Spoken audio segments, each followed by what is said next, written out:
आज रविवार है। पूरा दिन बारिश होती रही है। अभी थोड़ी देर पहले ही बरसना बंद हुआ था, लेकिन तेज हवा की सरसराहट अब भी सुनाई पड़ रही थी। गीली सड़क पर लाइट फीकी फीकी सी लग रही थी। सुषमा बंद खिड़की के सामने खोई खोई खड़ी थी और शीशे से बाहर देखते हुए राहुल के बारे में सोच रही थी। पता नहीं वह इस मौसम में कहाँ है। बड़ा खामोश, बड़ा दिलकश माहौल था। एक ताजगी थी मौसम में, लेकिन मौसम की सारी सुंदरता, आसपास की सारी रंगीनियां दिल के मौसम से बंधी होती हैं और उस समय सुषमा के दिल का मौसम ठीक नहीं था। विशाल टीवी पर कभी गाने सुन रहा था तो कभी न्यूज। वह आराम के मूड में था। छुट्टी थी, निश्चिंत था। उसने आवाज दी, सुषमा, क्या सोच रही हो खड़े खड़े? कुछ नहीं, ऐसे ही बाहर देख रही हूँ, अच्छा लग रहा है। यश और समृद्धि कब तक आएंगे? बस आने ही वाले हैं, मैं उनके लिए कुछ बना लेती हूँ, कहकर सुषमा किचन में चली गई। सुषमा जानबूझकर किचन में आ गई थी। विशाल की नज़रों का सामना करने की उसमें इस समय हिम्मत नहीं थी। उसकी नज़रों में इस समय बस राहुल के इंतजार की बेचैनी थी। सुषमा और विशाल के विवाह को 20 वर्ष हो गए थे। युवा बच्चे यश और समृद्धि अपनी अपनी पढ़ाई और दोस्तों में व्यस्त हुए तो सुषमा को जीवन में एक रिक्तता खलने लगी। वह विशाल से अपने अकेलेपन की चर्चा करती। विशाल, आप भी काफी व्यस्त रहने लगे हैं, बच्चे भी बिजी हैं, आजकल कहीं मन नहीं लगता। शरीर घर बाहर के सारे कर्तव्य तो निभाता चलता है, लेकिन मन में एक अजीब वीराना सा भरता जा रहा है। क्या का? विशाल समझाता, समझ रहा हूँ तुम्हारी बात, लेकिन पद के साथ साथ जिम्मेदारियां भी बढ़ती जा रही हैं। तुम भी किसी शौक में अपना मन लगाओ ना। मुझे बहुत अकेलापन महसूस होता है। मन करता है कोई मेरी बात सुने, मेरे साथ कुछ समय बिताए। तुम तीनों तो अपनी दुनिया में ही खोए रहते हो। सुषमा, इसमें अकेलेपन की क्या बात है? ये तो तुम्हारे हाथ में है। तुम अपनी सोच को जैसे मर्जी जिधर ले जाओ। अकेलापन देखो तो कहाँ नहीं है। आजकल फर्क बस इतना ही है कि कोई बूढ़ा होकर अकेला हो जाता है, कोई थोड़ा पहले। इस सच्चाई को मन से स्वीकारो तो कोई तकलीफ नहीं होती। और हाँ, तुम्हें तो पढ़ने लिखने का इतना शौक था ना। तुम तो कॉलेज में लिखती भी थी। अब समय मिलता है तो कुछ लिखना शुरू करो। मगर सुषमा को अपने अकेलेपन से इतनी आसानी से मुक्त होना मुश्किल लगता। इस बीच विशाल ने रुड़की से दिल्ली एमबीए करने आए अपने प्रिय दोस्त के छोटे भाई राहुल को घर आने के लिए कहा तो सुषमा राहुल से मिलने के बाद खिल ही उठी। हॉस्टल में रहने का प्रबंध नहीं हो पाया तो विजय ने विशाल से फोन पर कहा, यार, उसे कहीं अपने आसपास ही कोई कमरा दिलवा दे, घर में भी सब लोगों की चिंता कम हो जाएगी। विशाल के खूबसूरत से घर में पहली मंजिल पर 2 कमरे थे। एक कमरा यश और समृद्धि का स्टडी रूम था, दूसरा एक तरह से गेस्ट रूम था। रहते सब नीचे ही थे। जब कुछ समझ नहीं आया तो विशाल ने सुषमा से विचार विमर्श किया, क्यों न राहुल को ऊपर का कमरा दे दें।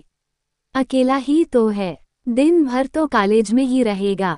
सुषमा को कोई आपत्ति नहीं थी। अतः विशाल ने विजय को अपना विचार बताया और कहा, घर की ही बात है, खाना भी यहीं खा लिया करेगा, यहीं आराम से रह लेगा। विजय ने आभार व्यक्त करते हुए कहा, ठीक है, उसे पेइंग गेस्ट की तरह रख ले। विशाल हंसा, क्या बात कर रहा है? जैसे तेरा भाई वैसे मेरा भाई। राहुल अपना बैग ले आया। अपने हंसमुख स्वभाव से जल्दी सबसे हिलमिल गया। सुषमा को अपनी बातों से इतना हंसाता कि सुषमा तो जैसे फिर से जी उठी। नियमित व्यायाम और संतुलित खानपान के कारण सुषमा संतुलित देहयष्टि की स्वामिनी थी।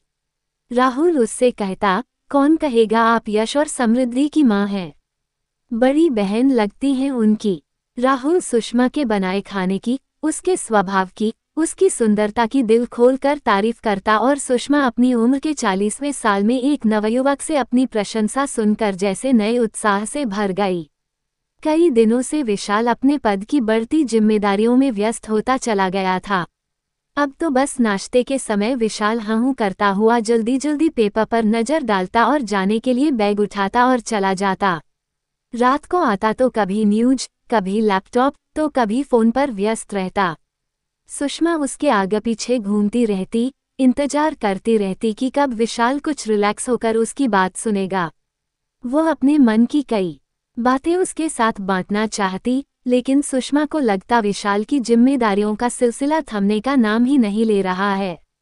उसे लगता एक चतुर अधिकारी के मुखौटे के पीछे उसका प्रियतम कहीं छिप सा गया है।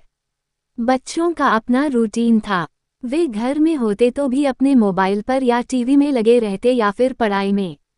वो बच्चों से बात करना भी चाहती तो अक्सर दोनों बच्चों का ध्यान अपने फोन पर रहता। सुषमा उपेक्षित सी उठकर अपने काम में लग जाती और अब अकेले में वह राहुल के संदर्भ में सोचने लगी। लेकिन कौन, कब, बिना कारण, बिना चेतावनी दिए इंसान के भीतर जगह पा जाता है, इसका आभास उस घटना के बाद ही होता है। सुषमा के साथ भी ऐसा ही हुआ। राहुल आया तो दिन ब दिन विशाल और बच्चों की बढ़ती व्यस्तता से मन के एक खाली कोने के भरे जाने की सी अनुभूति होने लगी।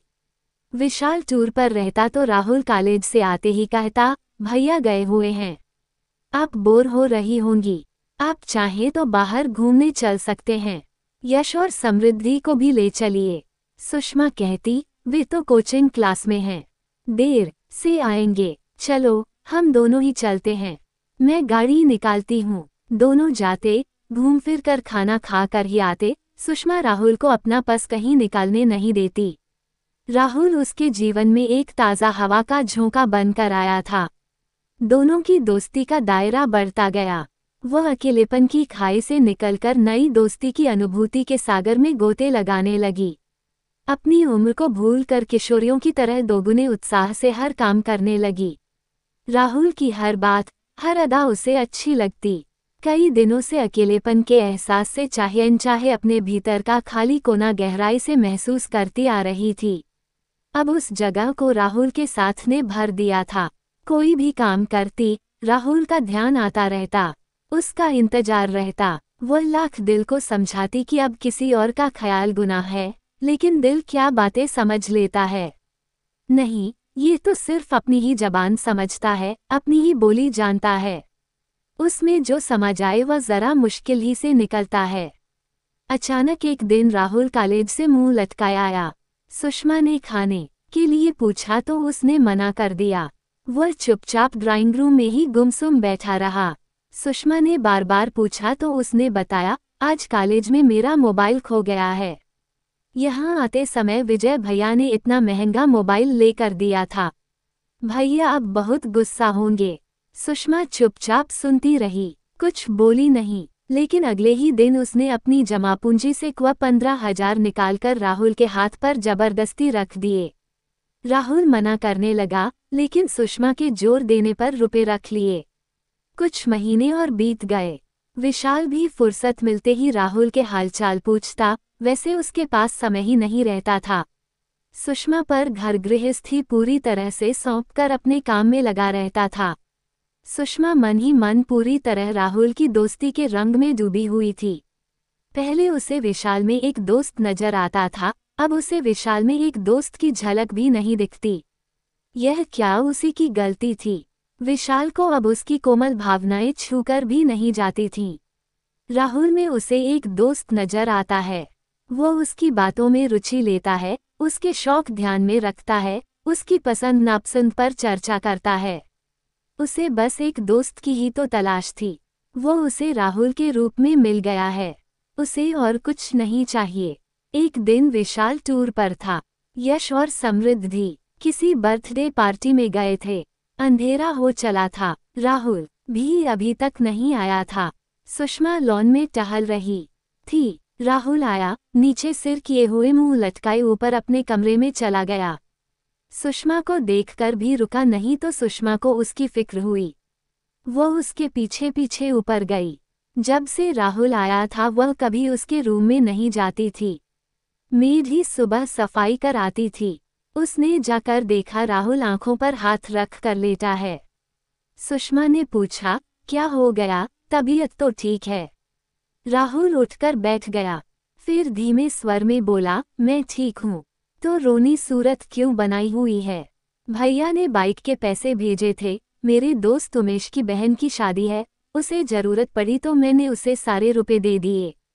अब भैया बाइक के बारे में पूछेंगे तो क्या कहूँगा, कुछ समझ नहीं आ रहा है। वही उमेश याद है ना आपको? यहाँ एक बार आया था और मैंने उसे आपसे भी मिलवाया था। हाँ हाँ याद आया। सुषमा को वो लड़का याद आ गया जो उसे पहली नज़र में ही कुछ जंचा नहीं था। बोली, अब क्या करोगे? क्या कर सकता हूँ? भैया को तो यही लगेगा कि मैं यहाँ आवारागर्दी कर रहा हूँ। वे तो यही कहेंगे कि सब छोड़कर वापस आ जाओ, यहीं पढ़ो। राहुल के जाने का ख्याल ही सुषमा को सिहरा गया। फिर वही अकेलापन होगा, वही बोरियत। अतः बोली, मैं तुम्हें रुपए दे दूंगी। अरे नहीं नहीं, यह कोई छोटी रकम नहीं है। कोई बात नहीं, मेरे पास बच्चों की कोचिंग की फीस रखी है, मैं तुम्हें दे दूंगी। लेकिन मैं ये रुपए आपको जल्दी लौटा दूंगा। हाँ हाँ ठीक है, मुझसे कल रुपए ले लेना। अब नीचे आकर खाना खा लो। सुषमा नीचे आ गई, अपनी अलमारी खोली, सामने ही रुपए रखे थे। सोचा अभी राहुल को दे देती हूँ, उसे ज्यादा जरूरत है इस समय।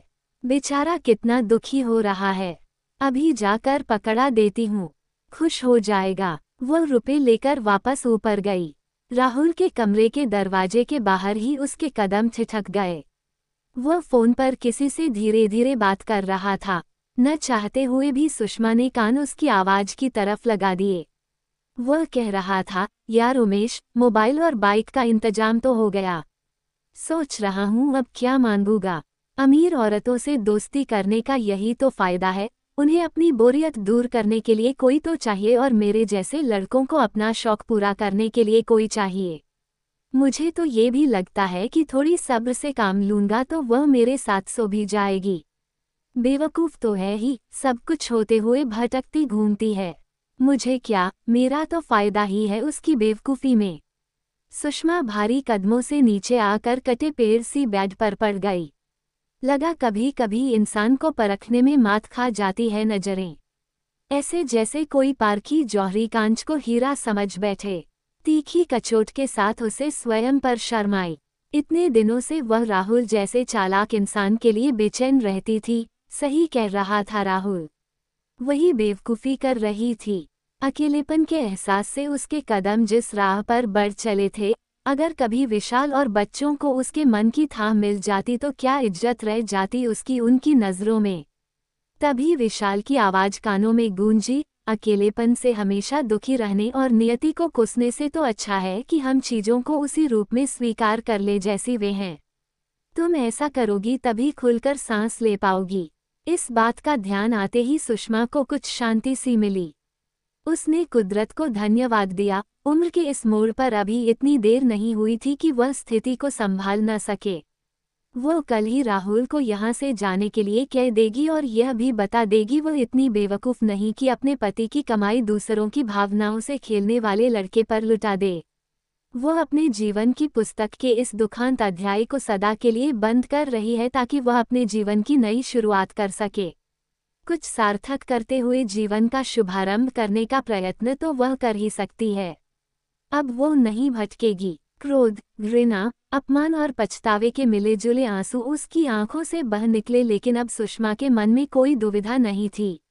अब वो जिएगी अपने स्वयं के सजाए सवरे लम्हे, अपनी खुद की नई पहचान के साथ। अचानक मन की सारी गांठें खुल गई थीं।